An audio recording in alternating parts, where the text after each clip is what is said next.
toys, or um, and we'll just go from there. So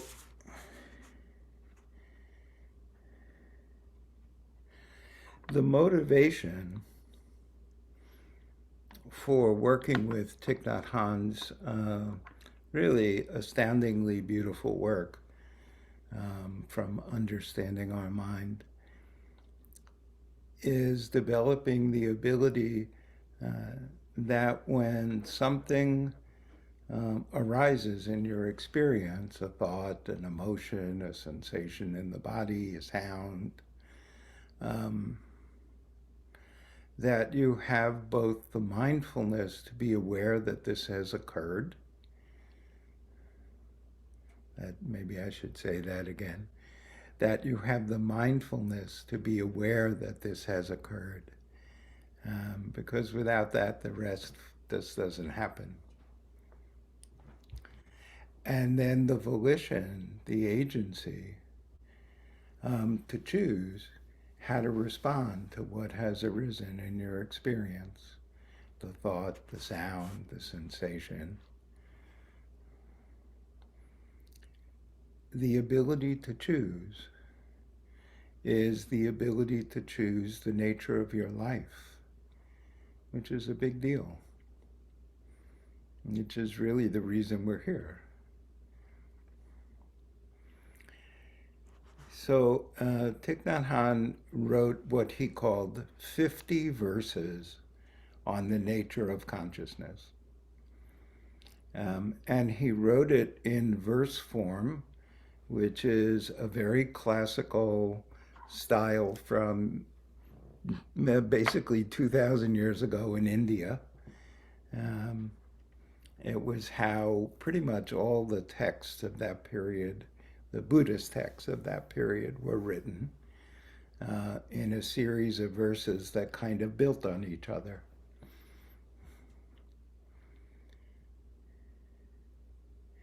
And he basically, this 50 verses on the nature of consciousness is his translation of an original work by a 4th century scholar, Vasubandhu. Vasubandhu was um, a very significant figure in the development of Buddhism in the world. A tremendous teacher and a deep practitioner, um, and quite an influence. So Thich Nhat Hanh wanted to take Vasubandhu's teaching, which is even more difficult to understand than what Thich Nhat Hanh is doing, and translate it in such a manner that it would be useful to people in the 20th and 21st centuries in the West, which is where he was teaching. And also, never to forget his very powerful desire to be a Buddhist teacher for the Vietnamese people. That was a big, important thing for him. So there's that in this as well. So I'm going to read, I don't know how many verses, and talk about them. I'll keep an eye on the time. That'll be sort of my limiting factor. So the first thing he talks about, part one, it's called in the book, is what he calls store consciousness. And what he's basically saying, or translating from Vasubandhu, is that there are 8 types of consciousness. That there are 6 types that are connected specifically to senses. So there's a consciousness when there's hearing occurring.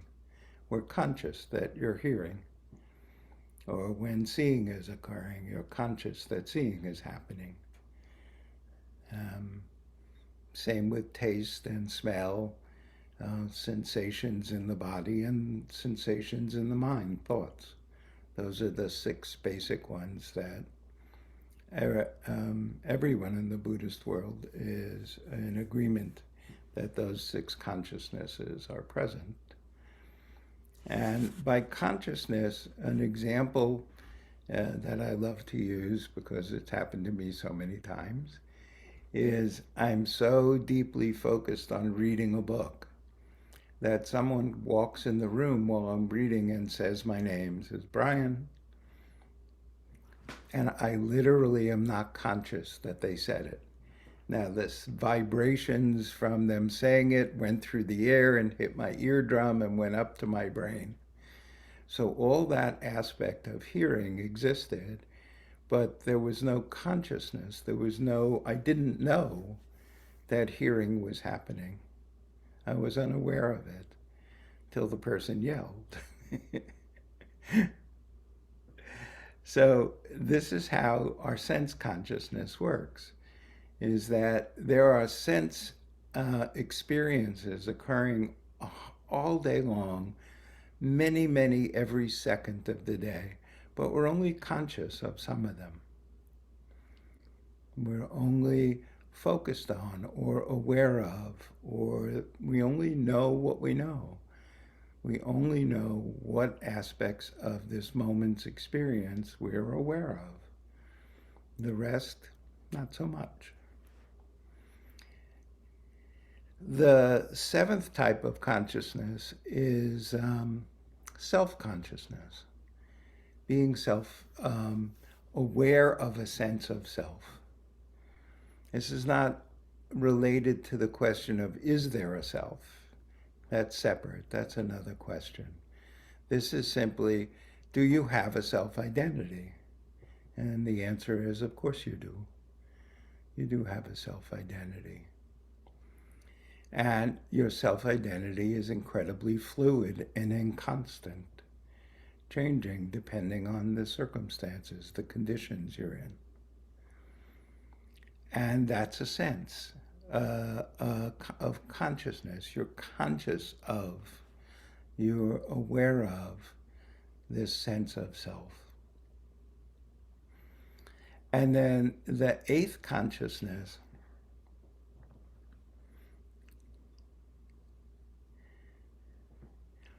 is called the storehouse consciousness, or the store consciousness. And it was created or named as a concept to answer the question, if I said to you right now, think of someone from elementary school that you haven't thought of in decades. Doesn't have to be anyone significant. Just sort of randomly pick out someone who was in your class, some grade in elementary school, in grade school. Where was that memory for the last few decades? Where was it stored? So the answer that, Buddhist scholars back 2,000 years ago said, came up with the name storehouse. And they said, and they made it clear that we made this up. We have no idea what the storehouse is, where it's located, how it operates. We know nothing. We just know that all sorts of things seem to get stored, and then every once in a while we become conscious of something that was stored. A memory like somebody from grade school is a simple one. But, you have, say, repetitive thought patterns about a particular topic in your life. And there can be hours, days, months when you don't think about it. And then there you are thinking about it again. Where was it stored during the period when you weren't conscious of it? So the idea is that there's a level of consciousness where everything is stored. And the name in Sanskrit, I think, or maybe Pali, but is bija, bija, which translates as seed. And the idea is that all the seeds of all this different experience that's happened over the course of all of our lives, combined, not individual, but collectively, are stored. And that on occasion, depending on situations, we have access to particular seeds of that are stored in the consciousness. And the focus of Thich Nhat Hanh's teaching is how to manage the encounter with the seed from the store consciousness. What to do with it. So the first verse is like this. Mind is a field in which every kind of seed is sown. This mind field can also be called all the seeds.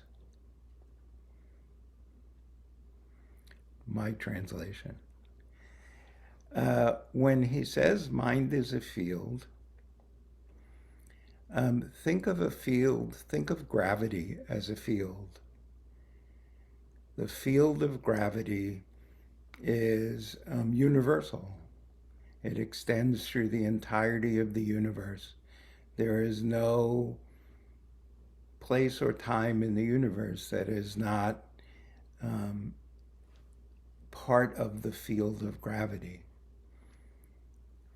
In the same sense, think of mind, or consciousness in this case, as a field that's universal. You might notice, or you might miss, that in the verses, these 50 verses that Thich Nhat Hanh is talking about, he only uses the third person, the plural. He never uses I or you, because this is a shared experience. The storehouse is not individual. We don't each go around with our own storehouse.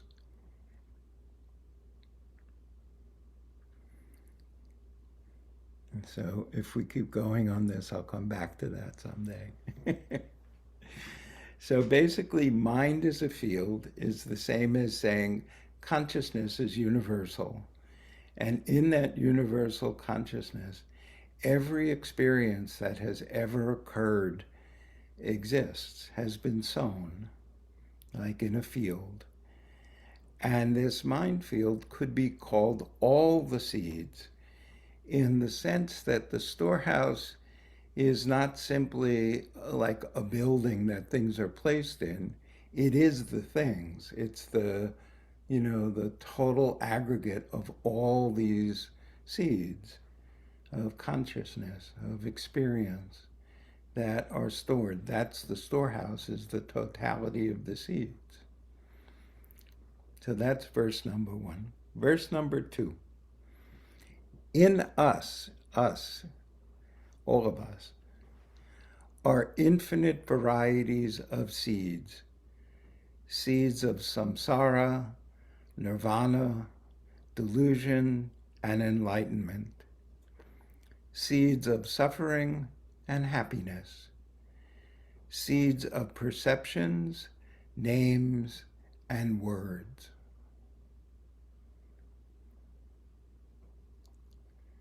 Verse 3, seeds that manifest as body and mind, as realms of being, stages, and worlds. They are all stored in our consciousness. That is why it is called store.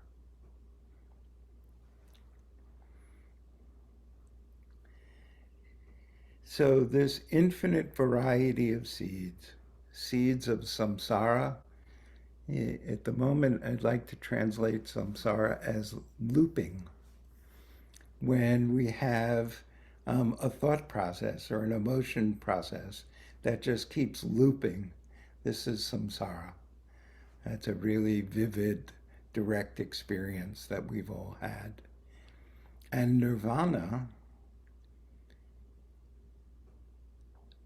is a place where whatever is current in experience is.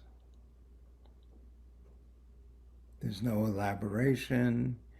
There's no need to investigate and explore and figure out. And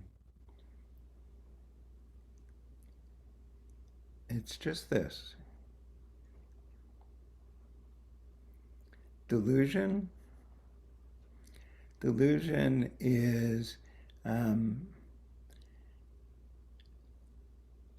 the difficulty that we have in seeing how interconnected everything is and actually believing us to be separate. It's so not true.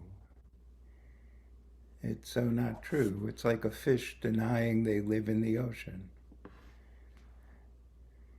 and saying, I don't see any ocean. There's no ocean. We just are. We're like this. I'm this. And we do. For the most part, we human beings walk around in nearly total denial of how unseparate we are. Even though we're so intimate and connected with the atmosphere that if our ability to breathe in and breathe out is interrupted, within a minute we're in big trouble. And within just a few minutes we're dead. How could we be separate when we can't even go a few minutes without being interconnected?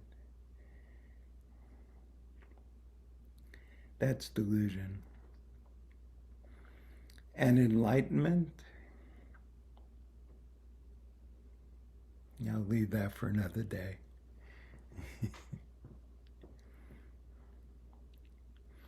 So all the seeds, an infinite variety of seeds, seeds of samsara, nirvana, delusion, enlightenment, suffering, and happiness, seeds of perceptions, names, words, concepts, all the ways that we understand. Here's a way that the storehouse operates. You're sitting somewhere with your eyes closed, let's say by a lake. You're meditating, or you're just sitting quietly with your eyes closed, feeling the wind, feeling the sun on you, relaxed. And then you open your eyes. When you open your eyes, it doesn't take very long, but your perceptual system receives the raw information that's coming through the optic nerve and creates a picture of what you're seeing. Creates what you're seeing. Creates what you're seeing. Every moment. It's more vivid when you've been sitting with your eyes closed and you open them, but every moment you're creating what you're seeing. And the way that you create it is by retrieving information from the storehouse. This is what is remembered as what the lake looks like, and the trees around the lake, and that boat dock on the other side, and the this and the that. All of it is created. These are the seeds of perceptions, names, and words, concepts and visions. sights and sound.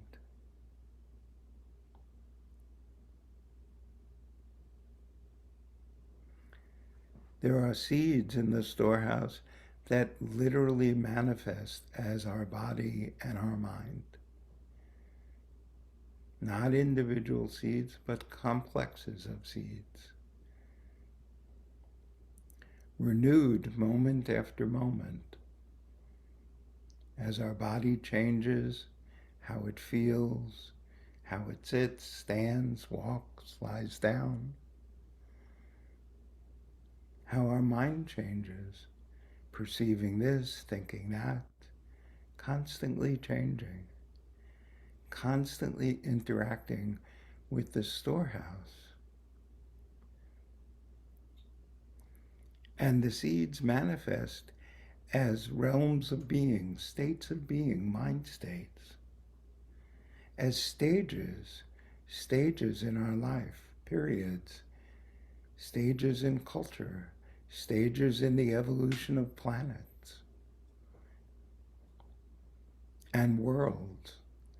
Oh, so many worlds that we make and dissolve and make and dissolve, make and dissolve, moment after moment, day after day.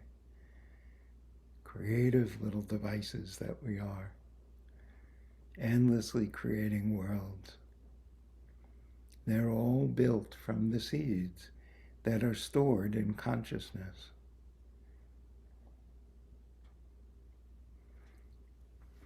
So I'm sort of run out of time for the moment.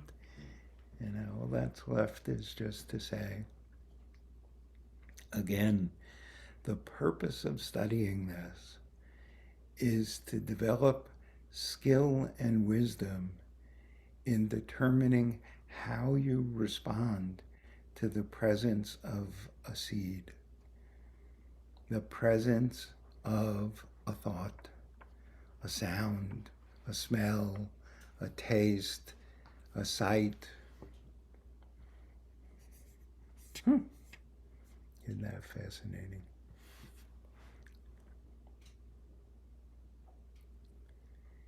How do you respond? Do you get upset when the screen changes? Are you delighted? Are you neutral? Do you imagine yourself not impacted? Do you imagine the impact to be significant? How do you decide? How important is what you decide? There are incidents that occur that upset, and the upset lasts for hours or days or longer. There are incidents of delight, and the delight lasts for hours or days or longer. Being mindful of what's arising, being mindful of the choice, the volition that we have about how to respond to these arisings, these appearances, these aspects of consciousness, these moments of knowing. So potent, so significant to learn how to do this. Learn how to see and to act as life unfolds, moment after moment after moment.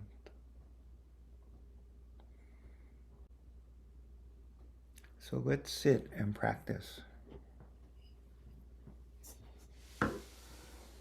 What we are practicing is the same practice I've been talking about for quite a while now. The practice of paying attention to whatever is arising in your present experience, in this moment, and to use whether the breath is coming in or whether the breath is going out as a way to steady yourself from the vast rapidity with which experiences arise over and over and over again. So we establish a rhythm with the breath and steady ourselves. And then when a thought comes up, or a sensation in the body or a sound, choose. Even if just once during the sit, you become mindful of the arising of a thought and you say, no, no, no. And you go back to the breath and the thought dissipates. Then you have done everything that needs to be done. So let's try this.